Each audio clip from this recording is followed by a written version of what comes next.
भाई आज हम डिस्कस करने वाले हैं कि क्या बार्सिलोना टॉप 8 में यूसीएल में फिनिश कर सकती है या नहीं। अभी जो करेंटली आपके सामने टेबल में दिखा रहा हूँ, यहाँ पे आप देख सकते हैं कि बार्सिलोना के अभी 10 पॉइंट हैं। वो जो क्लब ब्रूज वाला ड्रॉ था ना भाई, अगर वो ना होता ना तो आज ये कन्वर्सेशन में हम होते ही ना कि टॉप 8 में आएंगे कि नहीं आएंगे। उसके बाद चेल्सी ने तो हमें बजा दिया, तो वो तो छोड़ो, चलो एक ऑफ गेम तो सबकी चलती है। तो अब यहाँ पे डिस्कस करेंगे कि हम कैसे टॉप 8 में अपनी पोजीशन बनाएं। भाई लोग ना इसकी ग्रेविटी नहीं समझ रहे हैं। 2 एक्स्ट्रा गेम फेब में खेलना एक तरीके से नवंबर से लेके दिसंबर से लेके, बेसिकली दिसंबर के थर्ड वीक से लेके, अगर हम जो क्रिसमस ब्रेक है उसको छोड़ दें, वहाँ से लेके मार्च तक बार्सिलोना के पास एक भी मिड वीक ऑफ नहीं होगा। एक भी मिड वीक ऑफ नहीं होगा। यानी प्लेयर्स पूरे फटीक्ड होंगे, टायर्ड होंगे, और भाई हमारे पास तो इतनी बेंच स्ट्रेंथ भी नहीं है। तो ये काफ़ी इंपॉर्टेंट बन जाता है कि वो 2 हफ्ते का जो हम ब्रेक दे सकते हैं ना प्लेयर्स को, कि वो एक गेम ही के लिए एक हफ्ते में बीच का जो पीरियड आएगा जब ये राउंड ऑफ 16 के लिए क्वालिफाई करने के लिए राउंड ऑफ 32 होगा, तो वो काफ़ी इंपॉर्टेंट है आपके लिए कि हम लोग वो वाला पीरियड ब्रेक डाउन करें, प्लेयर्स को रेस्ट दें और टॉप 8 में क्वालिफाई करें। और भाई थोड़ा चैनल के बारे में मैं आपको बैकग्राउंड देना चाहूँगा। मेरा नाम आर्यन है। मैं पिछले 15 साल से बार्सिलोना को देख रहा हूँ, और मैंने 15 साल में सिर्फ 2 यूसीएल विन देखी हैं। एक 2011, एक 2015। मैं डाई हार्ड बारसा फ़ैन हूँ। वैसे मैं ऑल टुगेदर एक फुटबॉल फ़ैन भी हूँ, लेकिन इस चैनल का मेन मोटिव है to bring you all content exclusive to football. लेकिन थोड़ा ज़्यादा फोकस बार्सिलोना पे रहेगा, और थोड़ी ज़्यादा हेट वॉच मैड्रिड की करी जाएगी, क्योंकि वो हमारे कुत्ते हैं, थे और रहेंगे। तो भाई अब मेन पॉइंट पे आते हैं कि टॉप 8 में हम कैसे क्वालिफाई कर सकते हैं। जैसा आप देख सकते हैं, हमारी अगली गेम है अगेंस्ट स्लाविया प्राह। वो तो भाई इजी विन होनी चाहिए। और मेन बात है कि इजी विन का मतलब ये नहीं कि हम 1-0 2-0 निकाल रहे हैं आराम से विदाउट एनी मतलब कंसीडिंग चांसेस। यहाँ पे हमें स्लाविया प्राह को फोड़ना पड़ेगा अच्छे तरीके से, कि हमारे पास 3 का जीडी आए, 4 का जीडी आए, प्लस में 3-0 4-0 5-0 रिजल्ट हमें चाहिए। एक तो पहली इंपॉर्टेंट चीज़ ये है कि हमें बची हुई दोनों गेमें अगेंस्ट स्लाविया प्राह, फिर अगेंस्ट कोपेनहेगन, इन दोनों में हमें 3-3 का जीडी तो निकालना है। यानी हमारा जीडी एटलीस्ट 6 में प्लस होना ही चाहिए। उसके बाद हम आएंगे 16 पॉइंट पे, और हमारा जीडी एक अच्छी पोजीशन पे होगा। लेकिन उसके बाद भी अब सिचुएशन ना हमारे हाथ में नहीं है, क्योंकि हमारे पुराने कर्म यूसीएल में इतने अच्छे नहीं थे। क्लब ब्रूज के साथ ड्रॉ करा, 2 पॉइंट वहाँ हमारे गए। अगर वो ना करे होते तो फिर मैं आपको बता रहा हूँ, फिर से मैं रीट्रेट कर रहा हूँ कि इस पोजीशन में बिल्कुल भी ना होते हम लोग।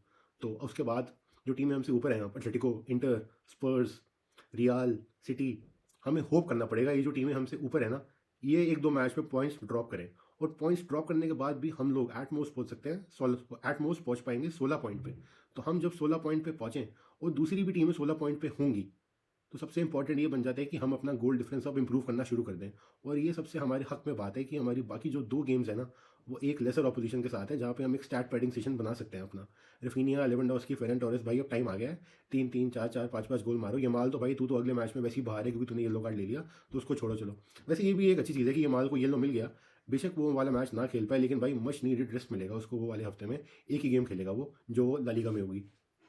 तो भाई इस तरीके से हम लोग, अगर यूसीएल में हमें टॉप 8 में क्वालिफाई करना है, तो क्रक्स में मैं आपको समराइज़ कर देता हूँ। हम लोगों को कोपेनहेगन, स्लाविया प्राग को फोड़ना है। 6 का जीडी तो लेके आना ही है हमें। इनको 4-4 वैसे गोल से हराना चाहिए। 8 का जीडी हमारा वहाँ से आ गया। उसके बाद इंटर, एथलेटिको, उसके बाद इंटर, एथलेटिको, रियाल, स्पर्स, सिटी, हमें होप करना पड़ेगा। लिवरपूल, चेल्सी, ये 8 टीमें हैं ना, 7 या 8 टीमें जितनी भी बनी, हमें होप करना पड़ेगा कि इनमें से 2 या 3 टीमें पॉइंट्स अपने ड्रॉ करें, हारें, लेकिन हमें अब दूसरी टीम के ऊपर रिलाई करना पड़ेगा अगर हमें टॉप 8 में आना है। इनको पॉइंट्स ड्रॉप करने ही पड़ेंगे। और हिस्टोरिकली वैसे 16 पॉइंट का फिगर ना काफ़ी होता है। हिस्टोरिकली का एक ही साल हुआ इस फॉर्मेट को, तो लास्ट ईयर 16 पॉइंट का जो फिगर था वो काफ़ी था। उससे आप क्वालिफिकेशन अपनी इंश्योर कर सकते हो राउंड ऑफ 16 में डायरेक्ट। तो भाई लास्ट टाइम मैं फिर से आपको बता रहा हूँ, समराइज़ कर रहा हूँ कि अगर हमें टॉप 8 में आना है, 16 पॉइंट, स्लाविया प्राग को फोड़ो। स्लाविया प्राग को फोड़ने के बाद कोपेनहेगन को फोड़ो। गोल डिफरेंस इंप्रूव्ड, 16 पॉइंट अपने, राउंड ऑफ 16 में डायरेक्ट एंट्री अपनी। तो भाई ये करने के लिए हमें थोड़ा प्लेयर्स को जागना पड़ेगा। और जो हंसी फ्लिक ने बनाया ना, एक goal scoring machine, goal scoring monster, उसको जगाना पड़ेगा, वापस रिवाइव करवाना पड़ेगा।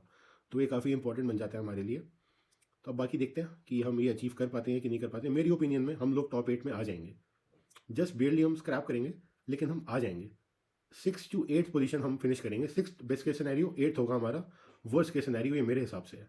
और अगर हमने बीच में एक भी मैच ड्रॉ करने का मतलब है डायरेक्टली 9 से लेके 15 पोजीशन पे हम लोग फिनिश करेंगे बीच में, उससे नीचे तो नहीं गिर सकते। और अगर बीच में एक मैच हार गए तो मान लो 18 से 22। लेकिन ऑल टुगेदर हम लोग, मेरे हिसाब से, मेरी कैलकुलेशंस के हिसाब से, मेरे लॉजिक के हिसाब से, हमें टॉप 8 में अपनी जगह बना लेनी चाहिए। और मैंने आपको एक्सप्लेन भी कर दिया है कि कैसे हम अपनी जगह बना सकते हैं टॉप 8 में। अब आप बताइए, आपको क्या लगता है कि बार्सिलोना टॉप 8 में आ पाएगी कि नहीं आ पाएगी? अपने व्यू पॉइंट्स मेरे को ज़रूर बताना, और बताना कि आपको क्या लगता है कि 16 पॉइंट का फिगर इस बार काफ़ी होगा कि नहीं होगा। For more such content on football, Barcelona, and everything, please like and subscribe to my channel, RN Talks Football.